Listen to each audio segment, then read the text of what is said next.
Australia ने world cup जीत लिया। Bang! And Australia win the World Cup. A top-class squad.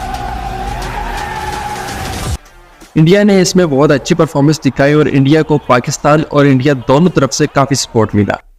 लेकिन इस time जो टॉपिक कंट्रोवर्सी बना हुआ है वो है इंडियन क्रिकेट बोर्ड बीसीसीआई। आपका टाइम बहुत कीमती है, इसलिए ये हैं सारे चैप्टर्स।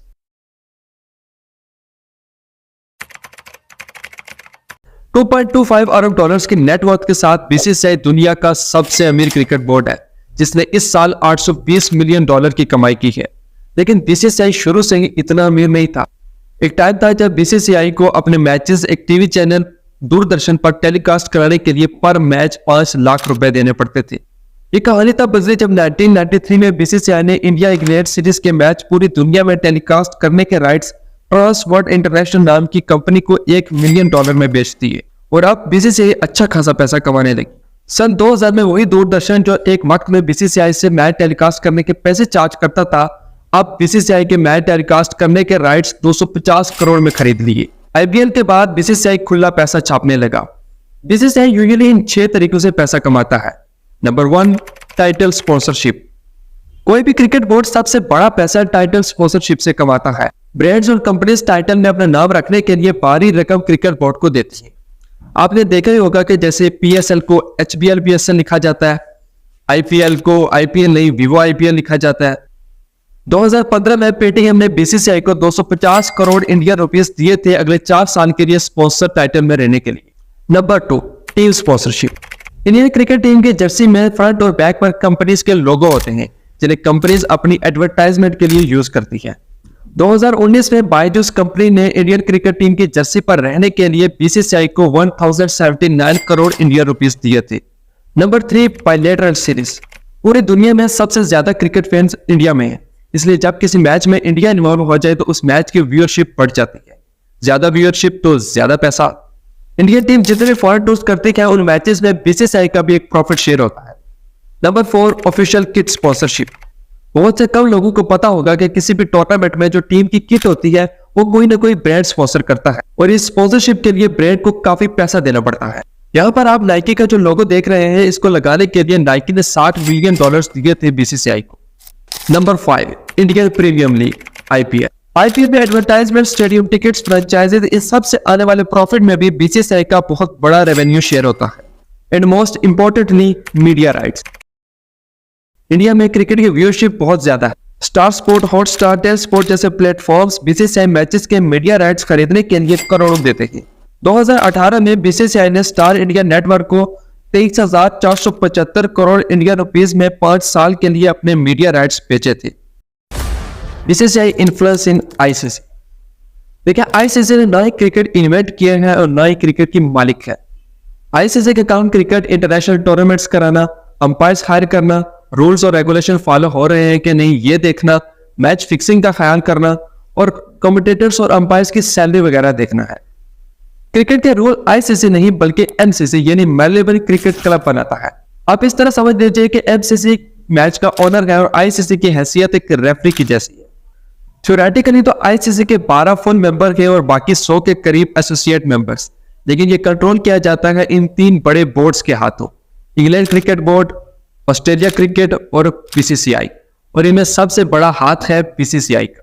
आईसीसी का टोटल प्रोजेक्टेड ग्रास रेवेन्यू है $2.5 बिलियन, जिनमें से 22.8% दिया जाता है बीसीसीआई को, 5.7 इंग्लैंड क्रिकेट बोर्ड को और ऑस्ट्रेलिया को 5.2%, और इसके बाद बचा हुआ बाकी के बोर्ड्स को।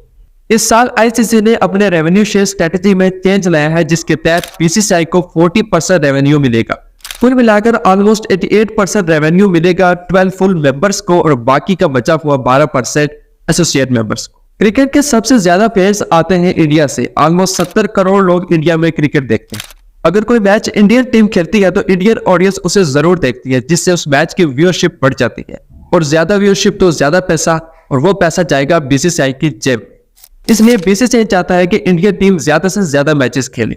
2007 में जब इंडिया बांग्लादेश और श्रीलंका से हारकर वर्ल्ड कप से बाहर हो गया तो वर्ल्ड कप की हाफ व्यूअरशिप और रेवेन्यू खत्म हो गया। इस सिनेरियो से बचने के लिए 2011 में आईसीसी ने वर्ल्ड कप में टीम के नंबर्स को बढ़ाकर 11 कर दिया और क्वार्टर फाइनल वाली स्टेज को इंट्रोड्यूस कराया, जिसका अल्टीमेट मकसद इंडिया को ज्यादा से ज्यादा मैचेस खिलवाना था।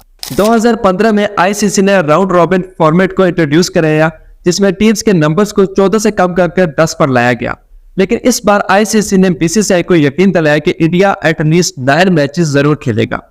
2016 में आईसीसी ने 2 टायर टेस्ट मैच को खत्म कर दिया, जिसकी सबसे ज्यादा मुखालफत बीसीसीआई ने की, क्योंकि इससे इंडिया के ज्यादा मैच खेलने के चांसेस कम हो गए।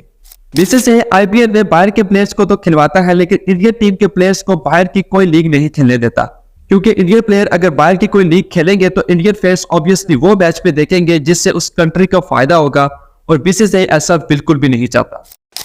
Politics in BCCI. देखिए, किसी भी कंट्री की जो स्पोर्ट होती है उसे गवर्नमेंट से काफी दूर रखा जाता है। अगर गवर्नमेंट किसी भी स्पोर्ट में इन्वॉल्व होगी तो ऑब्वियसली पॉलिटिक्स पे इन्वॉल्व होगी, और इसीलिए गवर्नमेंट का स्पोर्ट्स से कोई ताल्लुक नहीं होता। बीसीसीआई भी एक प्राइवेट चैरिटेबल फाउंडेशन की तरह काम करती है, जिसका डायरेक्टली गवर्नमेंट से कोई ताल्लुक नहीं। ना ही बीसीसीआई गवर्नमेंट से हेल्प लेती है और ना ही बीसीसीआई किसी भी किस्म की गवर्नमेंट को रिप्रेजेंट करती है। हाल तो कई दफा इंडिया की सरकार ने बीसीसीआई से कहा है कि वो खुद को सरकार से लिंक कर ले, सरकार जितनी होगी उसकी मदद करेगी, लेकिन बीसीसीआई ने इसका इनकार कर दिया। लेकिन इसका मतलब यह नहीं कि बीसीसीआई पॉलिटिक्स से बिल्कुल पाक है, और इसकी सबसे बड़ी एग्जांपल है जय शाह। बीसीसीआई का प्रेजेंट सेक्रेटरी जय शाह, जो बीजेपी के होम मिनिस्टर अमित शाह का बेटा है, आखिर इस पोस्ट तक कैसे पहुंचा? 2014 में अमित शाह अपने पॉलिटिकल इन्फ्लुएंस की वजह से गुजरात क्रिकेट एसोसिएशन के प्रेसिडेंट बने, और उन्हीं की वजह से सिर्फ 21 साल की उम्र में जय शाह गुजरात क्रिकेट एसोसिएशन का चीफ एग्जीक्यूटिव मेंबर बन गया। जय शाह, जिसने ज्यादा क्रिकेट नहीं खेली थी, सिर्फ कुछ के टाइम में जेसीए का जॉइंट सेक्रेटरी बन गया। इसके बाद जय शाह पर बहुत सारे करप्शन के केसेस भी चले थे। 2014 में इंडिया में बीजेपी ने गवर्नमेंट बनाई और अब जय शाह के मजे हो गए। जय शाह की कंपनी टेम्पल इंटरप्राइजेस का टर्नओवर पहले 50,000 रुपए था, जो अब बढ़कर 80 करोड़ रुपए हो गया था। 2019 में जय शाह जेसीए से रिजाइन करता है, क्योंकि उसे इससे बड़ी पोस्ट लेना थी, और सक्सेसफुली बीसीसीआई का सेक्रेटरी बन जाता है। अब इसके बाद ये बीसीसीआई को पॉलिटिक्स से अलग समझना बेवकूफी होगी। बीसीसीआई जो वर्ल्ड का सबसे बड़ा और पावरफुल क्रिकेट बोर्ड है, उसने अपने इंडियन फैंस को तो खुश रखा होगा ना? हाँ? नहीं। 14 अक्टूबर को इंडिया पाकिस्तान मैच में जो अहमदाबाद में हो रहा था, बुक माई शो ने पहले मरहले में सिर्फ 8,000 टिकट्स रिलीज करी। जरा ये देखिए, अगर समझ नहीं आया तो बता दो कि ये लोग सिर्फ पाकिस्तान इंडिया मैच के लिए टिकट बुक करने की कोशिश कर रहे हैं, और यही नहीं, एक बंदे को 5 साल के लिए वेट लिस्ट में रखा गया। कुछ दिन बाद बीसीसीआई इंडिया पाकिस्तान मैच के लिए 14,000 और टिकट रिलीज करता है, जैसे उन्हें अंदाजा ही नहीं कि इस मैच के लिए इंडियन लोग कितने बेचैन हैं। जिस स्टेडियम की कैपेसिटी 1,30,000 से ज्यादा है, उसके टिकट्स बूंद बूंद करके बांटी गई। स्टेडियम के बाहर तो एक अलग ही नजारा था। जिन लोगों ने टिकट्स बल्क में बुक कराई होती थी, वो अब टिकट्स को ब्लैक में बेच रहे थे, वो भी 10 गुना प्राइस में। और आपको क्या लगता है, बीसीसीआई को इसका कोई इल्म नहीं? अगर किसी को टिकट मिल भी जाती तो उसे स्टेडियम में यह नजारा देखने को मिलता। यह है हैदराबाद का स्टेडियम पाकिस्तान ऑस्ट्रेलिया मैच के दौरान। धर्मशाला के ग्राउंड की हालत इतनी खराब थी कि इंडियन प्लेयर्स को फॉरेन प्लेयर्स को बताना पड़ा कि वो ग्राउंड में डाइव न लगाए। I think it's poor talking about being careful diving or sort of maybe be careful when you're fielding. So fan का गुस्सा इंडियन टीम पर नहीं बल्कि बीसीसीआई पर है, और एज अ क्रिकेट फैन ये बताने से मुझे फर्क पड़ता है।